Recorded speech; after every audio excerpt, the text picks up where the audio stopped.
You know, we look up and we gaze into the night sky. We see flames of fire traveling, and people are commenting here. Somebody by the name of the Hoary Sheet Show said, I've even seen them uncloak like that and move to another spot and then recloak. But while they cloak, they simply turn a dark purple color like the color of the night sky. And that's the thing. You we're seeing them cloak and uncloak, and I've seen fire move and stop. And then we research the angels. I always talk about, like, if you're studying the angelic in the Bible, you're gonna eventually get to UFOs. Oh yeah. If you're studying angels, now you from a Christian perspective, you'll probably first get to the perspective that they're demonic and it's demons trying to deceive humanity and abduct you and all this kind of stuff. That's where a lot of Christians go to. But if you open up just for the research, you find out that, look, the word seraphim, which is the type of angel, is called the fiery ones, the fiery serpents. Yeah. Serpents is about knowledge, is what that's talking about. And then they travel back and forth from heaven to earth. And then we get into Enoch. Enoch says that when they travel the ethers, they travel as a flame of fire, like faster than the speed of light. They literally look like fire traveling. And that if you like whenever they come to deal with men and they come down to the earth, that they take upon the appearance of men. So, you know, what they look like out there, there's nothing that resembles what we look like here, but they have the ability to shapeshift and things like that. That's in Enoch. And, you know, and some people go, well, Enoch, that's not credible. Okay, well, we gave you the layout for the seraphim. We go to Psalms, and then it's repeated in Hebrews.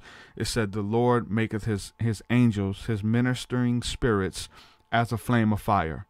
He makes them as a flame of fire. That's in Psalms and in Hebrews. It's talking about these fiery beings, man.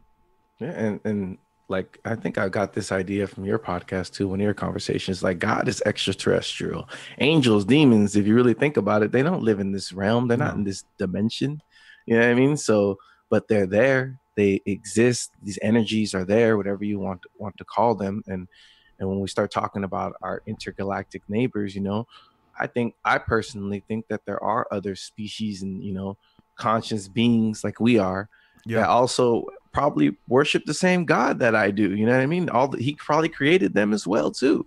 They just live billions light years away. And it's weird they say that Jesus, like, if it existed, then Jesus had to go there and die for them or explain the gospel to them. You know what I mean? Like, it's the narrative can be a little bit different, and I'm okay with that. And I've read books like, you know, William Cooper, you know, Behold the Pale Horse. You know, that was one of my books back in the day, you know, and I was just like, wow. And, you know, I was in the military too. You hear stories and stuff.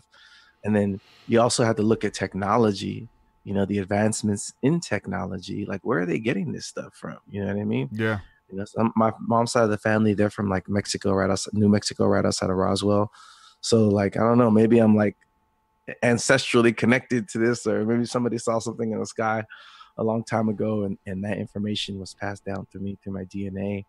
But I think so. a lot of the manipulation that goes on in this world, you know, with the government and the media and the powers at hand, a lot of it revolve around a lot of this type of knowledge or technology and what they're using against us. I'm really big on that type of stuff, you know. Yeah, that's something about the whole narrative of them being demons. Like, it kind of plays into that narrative, is that they taught mankind, you know, all of this stuff, and taught them technology and taught them how to make weapons, and it goes into